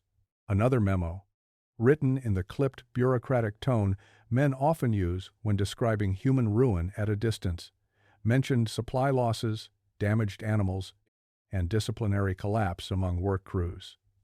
There was no mention of the missing men by name, no mention of the excavation beneath the yard, no mention of the older foundations, the buried room, the map marked with the receiving place, or the hidden structure in the forest where bones had been arranged like inventory. When later researchers compared surviving payroll notations to crew lists from other company documents, they found gaps. Men present on one sheet vanished from the next, without explanation. Names ended abruptly. A line was drawn. A season has closed. That was how institutions preferred their dead, when the dead were inconvenient. Other papers disappeared entirely. A box of camp records, reportedly sent down to the rail spur office in the autumn following the collapse, was never logged into permanent storage. A former clerk later claimed that some documents from Briar Hollow had been separated from the rest and destroyed after executives worried that evidence of earlier violence or concealed deaths on company land might lead to legal trouble. Whether that was true in full or only partly true hardly matters now. The effect was the same. The paper trail frayed exactly where it would have needed to hold. Maps followed. This is one of the stranger and more telling parts of the story, because maps rarely get erased by accident. A hollow may be unnamed on one survey and named on another. Roads shift, settlements fail, but Briar Hollow does something more deliberate in the surviving record. On an 1880s regional survey, the basin west of the ridge is faintly marked with a wagon trace and a notation too blurred to decipher cleanly, though some later believed it read simply B Hollow. On a county draft map from the early 1890s, after the camp's collapse, that same trace is present but unconnected, ending before it reaches the basin, as if the cartographer had stopped mid-thought. By 1907, the area is rendered as unoccupied timberland. No path, no structure, no indication anyone had ever tried to work there. A place once used, built upon, and briefly industrialized became blank ground in less than a generation.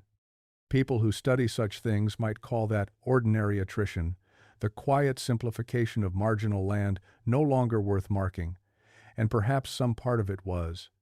But in the mountains, there are blanks that feel neutral, and blanks that feel chosen. Briar Hollow belongs to the second category. It did not merely fall out of use. It was pushed toward the condition of having never fully existed. The communities nearest the ridge played their part too, though not always consciously and not always out of malice. Mountain memory is not simple. It keeps what it needs and buries what it cannot survive carrying openly. In the years after the camp collapsed, older people still knew where Briar Hollow had been. They could point roughly toward the ridge and say that a logging outfit once tried their hand there. They could mention men who never came back, though the numbers changed depending on who was counting and how much liquor had loosened the tongue. Some remembered Nola Vetch and said she had warned them all. Some insisted the camp had awakened old trouble. Others claimed it had simply stepped into an old arrangement and been devoured by it. But these recollections were almost never spoken in full daylight among many listeners. They lived in kitchens, on porches, during wakes, or in the final half hour before a fire burned down and people began regretting what they had said aloud. By the time grandchildren inherited those stories, they arrived as pieces detached from context. Don't take the North Ridge after dark. If someone helps too easily in a hard winter, ask what they want in return. Some places aren't bad all at once. They go wrong by degrees. Never build where older people refuse to settle. These became warnings without a named source, which is often how the most durable truths survive. The story itself dissolved. The pattern remained. That is another reason Briar Hollow never entered the history books. Official history likes events. It can flatten into a sequence.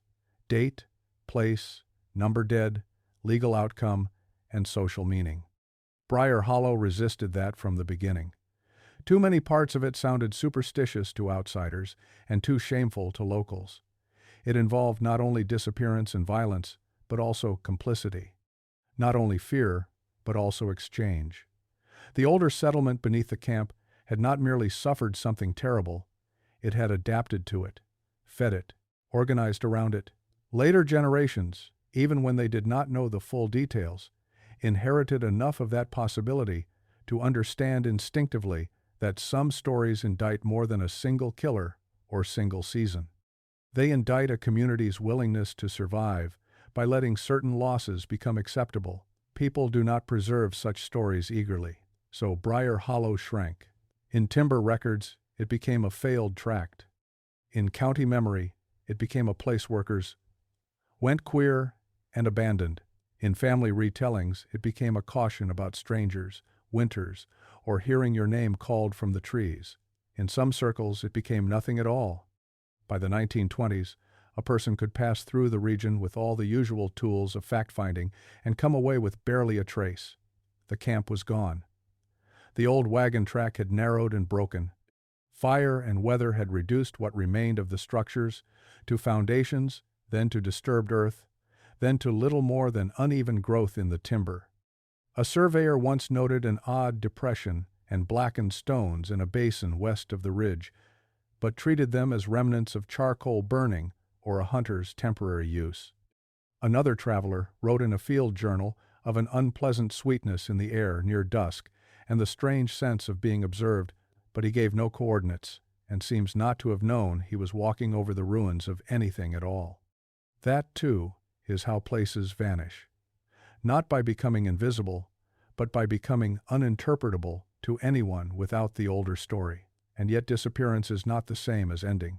That is the part Briar Hollow leaves behind most stubbornly, because now and then, across the 20th century and into later years, fragments surfaced from elsewhere in Appalachia that sounded wrong in familiar ways. A small settlement where two women known for impossible remedies appeared one autumn and were gone by spring after several unexplained deaths.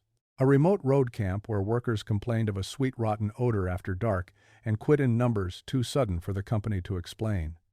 A cluster of county death notations from a poor mountain district showing wasting illnesses, disappearances, and one coroner's remark crossed out later that the deceased wore the expression of prolonged fear rather than ordinary decline.